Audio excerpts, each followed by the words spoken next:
అందరికీ నమస్తే.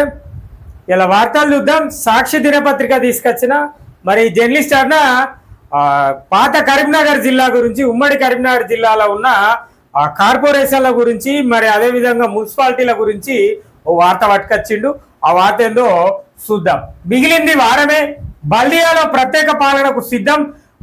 పాలకవర్గ పదవీకాలం 26 వరకే. కరీంనగర్ కార్పొరేషన్ కు 28వ తేదీ వరకు అవకాశం. ప్రత్యేక అధికారుల నియామకానికి ప్రభుత్వం ఏర్పాట్లు. ఉమ్మడి జిల్లాలో 2 కార్పొరేషన్లు, 14 మున్సిపాలిటీలు ఉన్నాయి. ఉమ్మడి కరీంనగర్ జిల్లాలో 14 మున్సిపాలిటీలు, 2 కార్పొరేషన్లు ఉన్నాయి. ఇక వీటి పదవి కాలం ఇంకో వారం రోజులే ఉన్నదట. వీటి పదవి కాలం అంటే ఇందులో మేయర్లు, చైర్మన్లు, కౌన్సిలర్లు, కార్పొరేటర్ల పదవి కాలం ఇంకో వారం రోజులే ఉన్నదని అన్న చెప్తున్నాడు. కరీంనగర్ కు స్పెషల్ గా 28వ తేదీ వరకు ఉన్నదట. ఇక మిగతా అన్నిటికీ 26వ తేదీలనే అయిపోతాయి అని చెప్పేసి అన్న చెప్తున్నాం ముచ్చట. ఇక లాస్ట్ ఏది రిపబ్లిక్ దినోత్సవం, ఈ 5 సంవత్సరాల కాలంలో ఉన్న మన ప్రజానాయకుల గురించి ఇక లాస్ట్ అని చెప్పుకోవాలి. అది ఇక అసలు ముచ్చట ఏంటట అంటే ఇలా వాటేందో చూద్దాం. ఇక కార్పొరేషన్లు, మున్సిపాలిటీలు, పాలక మండల పదవి కాలం మరో 8 రోజుల్లో ముగియనున్నది. పాలక వర్గాల గడువు ముగిసేలోపుగానే ఎన్నికలు పూర్తి చేయాల్సి ఉండగా స్థానిక సంస్థల్లో బీసీ రిజర్వేషన్ పెంచే దిశలో కాంగ్రెస్ ప్రభుత్వం డెడికేషన్ కమిషన్ ఏర్పాటు చేసి కులగణన చేపట్టింది. ఆ కమిటీ నివేదికను అనుసరించి పంచాయతీలు, బల్దియాలో ఎన్నికలు నిర్వహించనున్నారు. ఇప్పటికే పదవికాలం పూర్తి చేసుకున్న సర్పంచులు, మండల, జిల్లా పరిషత్తుల్లో ప్రత్యేక పాలన కొనసాగుతుండగా అదే బాటలో ఉమ్మడి జిల్లా వ్యాప్తంగా ఉన్న బల్దియాలలో ఈ నెల 27 నుంచి ప్రత్యేక పాలన అధికారుల పాలనలోకి రానున్నది. ఇందుకోసం ప్రభుత్వం ఏర్పాట్లు కూడా చేస్తున్నదట. ఇక మన అందరికీ తెలిసిందే, సంవత్సరం గడుతుంది.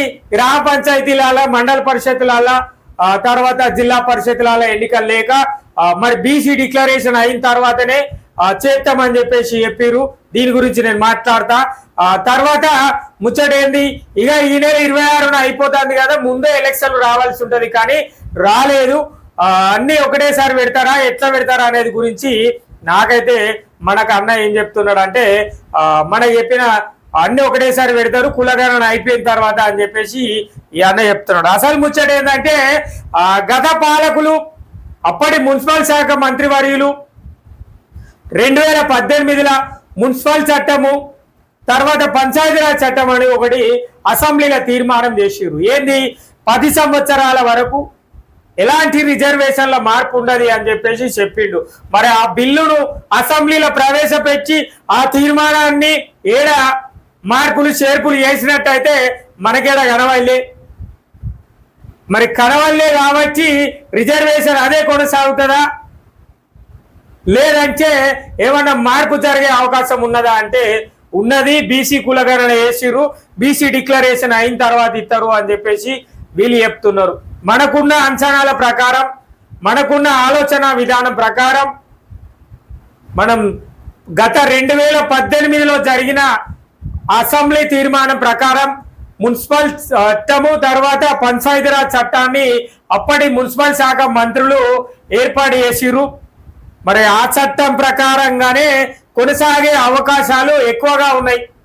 ఎందుకంటే ఆ చట్టం, ఆ బిల్లును ఏడ కూడా సవరణ చేసినట్టు కనబడతలేదు. మరి కనబడనప్పుడు, ఆ బిల్లును సవరణ చేయనప్పుడు మరి ఎట్లా రిజర్వేషన్లు మారుతాయో నాకైతే అర్థం కాలే.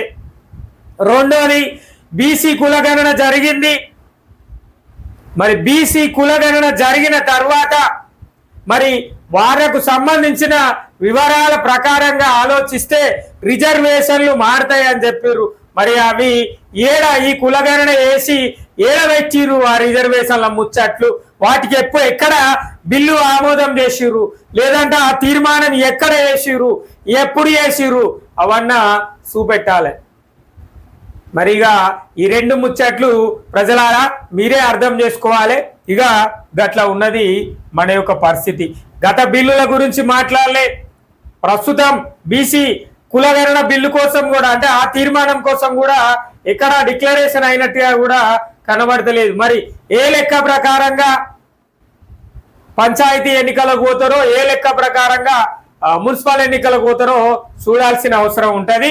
ప్రజలారా, గడువు జనవరి 26 వరకే.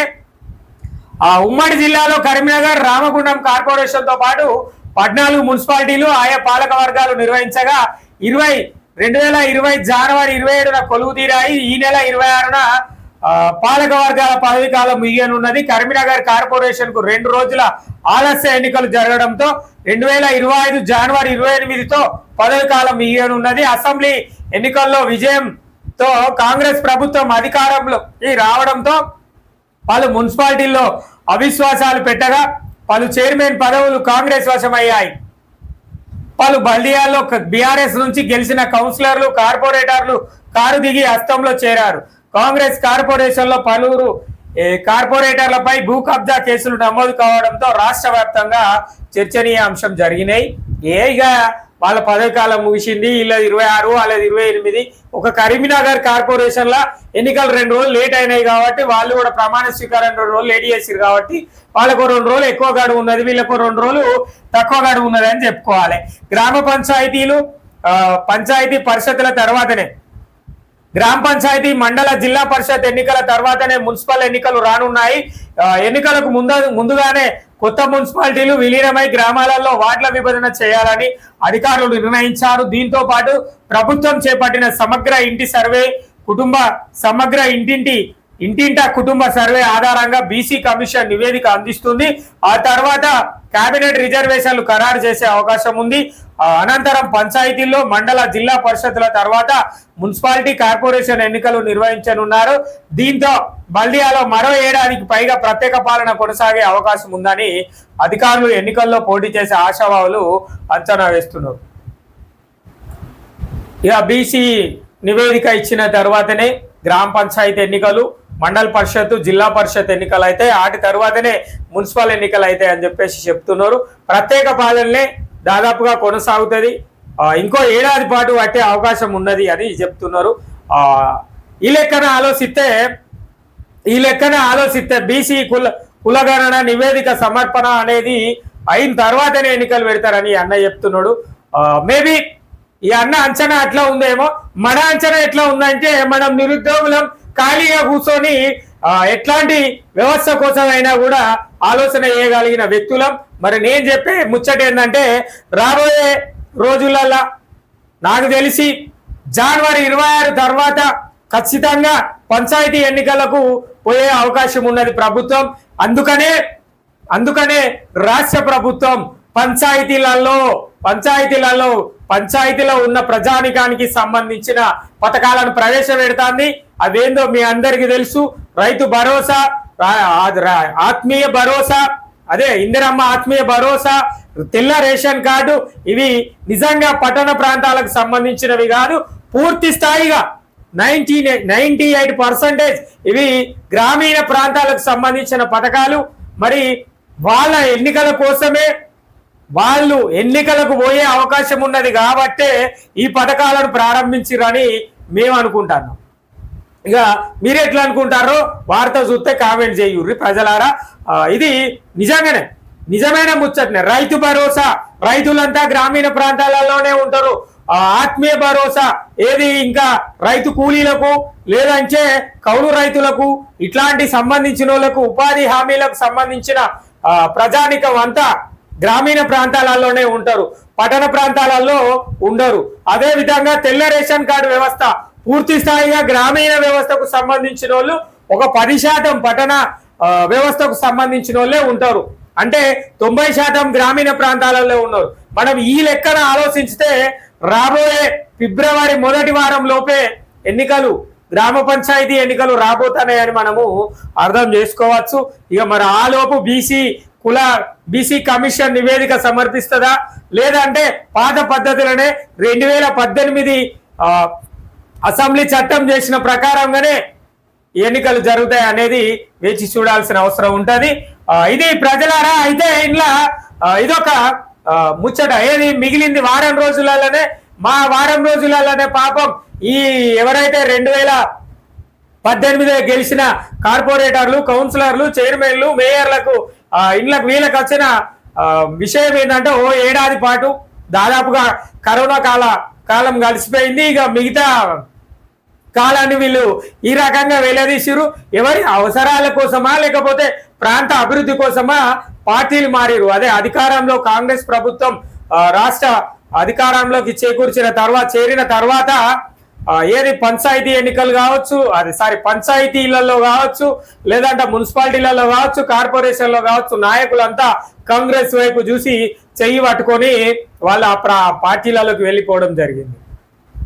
మరి ఎలాంటి అభివృద్ధి చేసిరో ఒకసారి ప్రజానాయకులే ఆత్మవిమర్శన చేసుకోవాలి. ఎందుకంటే ఏ ప్రాంతాన్ని ఎంత మేరకు అభివృద్ధి చేసినాము, మనం ఉన్న ప్రాంతాన్ని ఏ రకంగా అభివృద్ధి చేసినాము, ఎట్లా అభివృద్ధి చేసినాము, రాబోయే ఎన్నికల్లో మనం పోతే మనకు మళ్ళీ ఓట్లు వేస్తారా లేదంటే ఇంకేమన్నా చేయాలా అన్న ఆలోచన కూడా మీరు వేసుకొని తెలంగాణ ప్రభుత్వము మీకు మరొక అవకాశాన్ని కల్పించే ప్రయత్నం అయితే కనబడుతుంది.